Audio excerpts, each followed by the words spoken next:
Le duo Ruby Shoes se produira sur la scène du Tetris durant le festival Full Weather 2024 le samedi 18 mai. Pour préparer ce rendez-vous, Westrack Radio invite le duo Ruby Shoes au micro.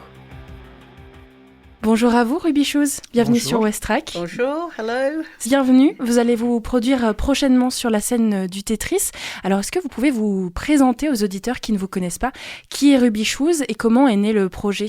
Le projet de Ruby Shoes est né après un groupe où Cocker et moi on jouait ensemble qui s'appelait Cotton Crown dans les années 90. Et on s'est retrouvés et puis on a commencé à jouer un petit peu ensemble, au niveau plutôt acoustique. Hein. Et après, petit par petit, le groupe s'est évolué dans ce sens-là, avec plus de bruit, plus de noise. Voilà. Ce projet, justement, il se fait à deux. Comment est-ce que ça se passe, la création? Moi, je pense que ça se passe plutôt ensemble. Oui, ouais. Voilà. Peut-être de notre côté, on va trouver un petit mélodie, mais le fait qu'on répète tous les semaines, on amène nos idées et on est dans la création à partir de ça. Et puis, on travaille vraiment les morceaux. Tout vient, en fait, de nos moments partagés en studio. Moi, c'est moi qui écris les paroles. Mais ça arrive plutôt que quand on est dans la création, en train juste de jouer avec les guitares, que je vais trouver des mélodies. Après, je vais peut-être trouver une phrase qui m'inspire après d'écrire les paroles par la suite que je vais ajouter au fur et à mesure. Une petite boucle même. Au début, avec aussi l'aide d'une boîte à rythme, une petite qui nous sert de métronome, on fait tourner. Effectivement, je peux avoir eu une idée d'un petit thème de basse que je fais tourner en boucle, en boucle. Et admettons, Pinky va commencer à improviser dessus une mélodie, et puis ça va se peaufiner à fur et à mesure, avec pourquoi pas un changement, couplet, refrain, bref, ça se fabrique comme ça. Mais vraiment, oui, ça se fabrique au moment des répétitions, même si de chacun de notre côté, on peut venir comme ça avec une petite idée de mélodie ou d'un rythme. J'ai connu une période où on répétait tous les jours, il y a très longtemps. Déjà, une fois par semaine, c'est bien, ça revient vite finalement. Quand on se dit, c'est déjà demain ou quoi. Oui, on essaie que ça soit régulier. Quand ça ne l'est pas, c'est parce qu'il y a dans nos vies personnelles ou quoi, dans le travail, fait un déplacement et puis on ne va pas pouvoir le faire. Et donc là, on repousse. Et quand arrive l'échéance d'un concert, généralement, même on va répéter 2 fois par semaine, ou un peu plus, on va fabriquer aussi le répertoire, avec tous les morceaux qu'on a, les nouveaux, les anciens. Pour fabriquer ce répertoire, vous vous inspirez de quoi? Je sais qu'artistiquement, vous avez chacun d'autres projets à côté. Comment vous fusionnez tout ça? Qu'est-ce qui amène dans la musique ce que vous faites à côté? C'est plein de choses dans la vie quotidienne qui est en jeu, parce que l'un que l'autre, culturellement, on a des intérêts aussi, au niveau de littérature aussi. Voilà, il y a plein de choses dans la vie qui fait que on se crée. Mais je pense que pour nous, je pense qu'on a quelque chose où on s'entend très très bien. On s'est jamais vraiment mis en opposition de non, je veux pas faire ça ou quoi que ce soit. Ça vient tout naturellement, je trouve.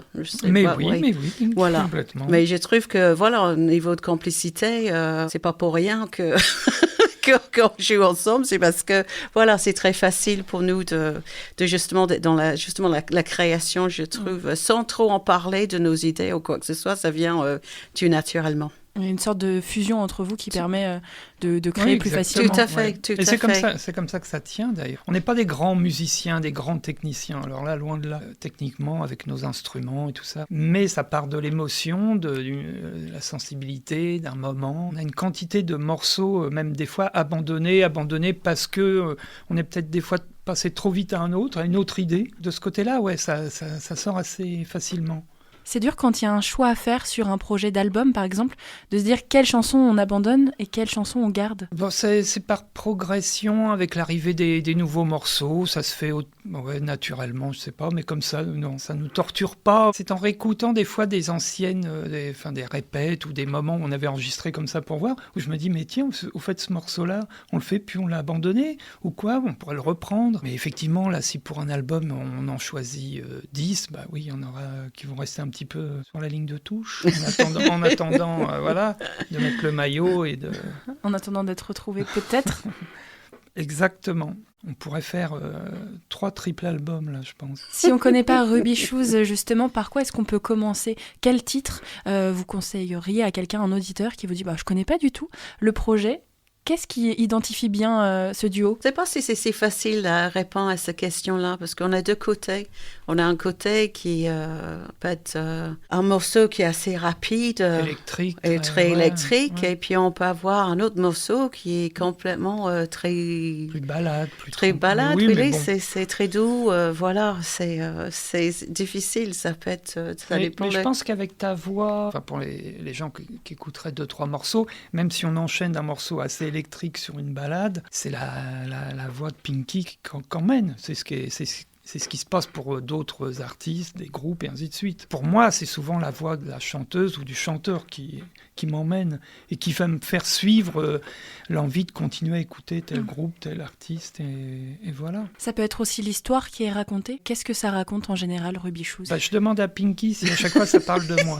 Ah. Comme en anglais, je suis pas très... je fais des gros efforts, mais bon, gentiment, elle me dit oui, ça parle de toi. Donc, je suis à chaque fois assez émerveillé et je joue en me disant c'est fou. Elle arrive à avoir encore des choses à dire sur moi.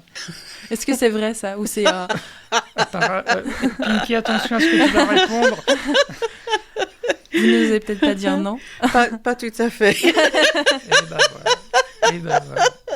Merci pour votre question. Moi, j'avais un rêve. Non, en fait, je dirais les paroles, il peut partir d'une petite phrase, même un mot qui m'intrigue. Et je vais créer une chanson autour de ça. Ça peut être quelque chose qui me touche personnellement.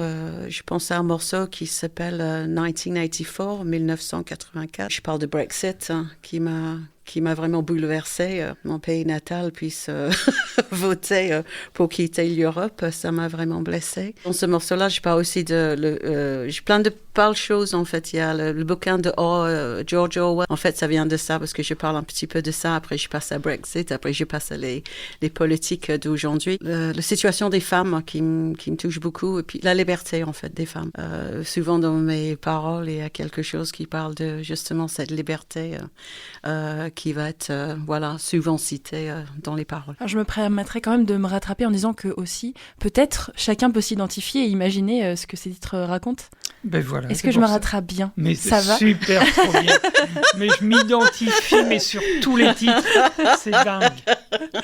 C'est super. Merci.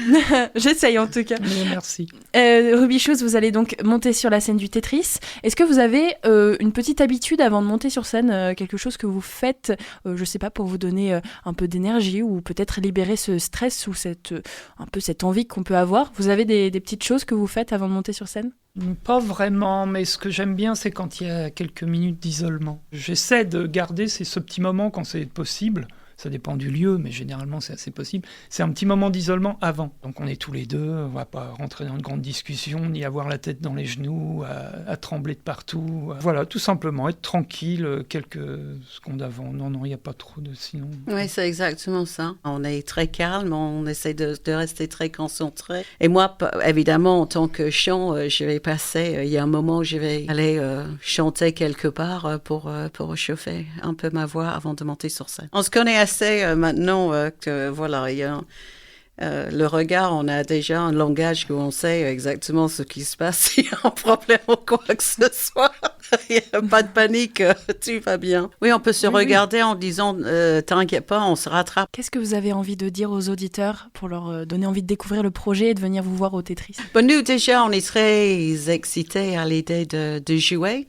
En plus, ça fait quelques mois, en fait, qu'on ne se produit pas sur scène parce qu'on est dans la création d'un 3e album. Et ça nous a vraiment pris beaucoup de notre temps. Et ce qui est super, c'est qu'on a quelques morceaux qu'on va jouer pour la toute première fois pendant le festival. Et là, on est vraiment ravis. Mais c'est toujours bon aussi, ça. Quand je parle de l'isolement, pareil, juste avant un concert. Mais j'adore ce moment où quelqu'un vient frapper à la porte ou vient vous dire c'est maintenant. C'est grandiose, quoi. Même si je suis tout tremblant ou un peu tendu, évidemment, mais c'est... Oui, c'est vrai. Bon, jamais sauté en parachute, mais Mais j'ai un grand plaisir d'être sur scène, que ça soit dans un bar, on a poussé 3 chaises, on a mis les amplis, ou dans une plus grande salle, c'est exactement pareil. Comme je disais, vu qu'on va jouer Oui, parce quelques qu'il y a des nouveaux morceaux, on parlait de ça. qui veut dire que quand on n'a jamais joué les morceaux devant un public, ça fait toujours quelque chose qu'on fait pour la toute première fois, pour voir la réaction qu'on va avoir, etc. Donc des nouveaux titres à écouter du coup pendant ce concert. L'album, est-ce qu'il y a une date de sortie ? Non, on travaille dessus, on aimerait bien cette année, donc fin d'année maintenant, alors qu'il est. J'espère que ça viendra vite, pour la fin de l'année. Est-ce qu'il a déjà un nom ? Oui, peut-être, je crois. Une petite idée lancée par Pinky, je crois. Oui, bon, je dis rien pour l'instant. À découvrir. À découvrir. Mais par contre, pour donner envie, on a quand même une page Bandcamp. Les 2 albums sont sur justement cette page de Bandcamp. Vous mettez tout simplement Ruby Shoes Bandcamp et vous allez nous retrouver. Et puis on est aussi, aujourd'hui, on a nos 2 albums sur le Sonothèque Normandie. Et après, faut venir nous voir. Eh ben oui, bien sûr. Est-ce que vous avez une page Facebook où on peut retrouver toutes les informations ? Tout à fait. Oui, on a une page Facebook et on est aussi sur Instagram. Le duo Ruby Shoes se produira sur la scène du Tetris durant le festival Full Weather le samedi 18 mai. Vous pouvez encore prendre vos places.